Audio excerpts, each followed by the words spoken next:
9వ తేదీ నాడు గౌరవ ముఖ్యమంత్రిగా మళ్ళీ జగన్మోహన్ రెడ్డి గారు విశాఖపట్నంలో ప్రమాణ స్వీకారం చేస్తారు. సమయం తేదీని కూడా నిర్ణయించాం.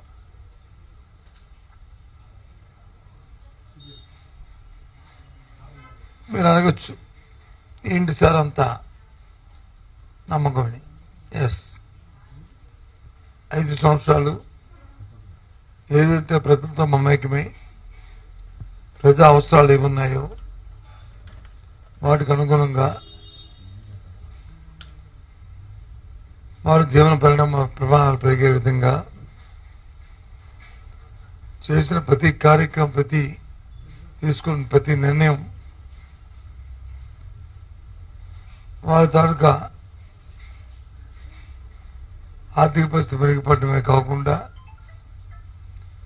సమాజంలో, సంఘంలో ఒక గౌరవాన్ని కూడా ప్రతి సామాన్య పౌరుడికి వచ్చింది. ముఖ్యంగా మహిళలకి పెద్ద ఎత్తున అభిమానాన్ని గత ప్రభుత్వంలో చంపుకునే పరిస్థితులు ఉండేవి. ఇప్పుడు వాళ్ళకి ఆ పరిస్థితులు లేకుండా ఆత్మాభిమానం పెంపొందించుకుంటూ వారి పిల్లల్ని చక్కగా చదివించుకునే పరిస్థితులతో పాటు వారి విధానంలో కూడా మార్పులు వచ్చాయి. ఇది మాటల్లో కాదు, ఏ సూచిక తీసుకున్నా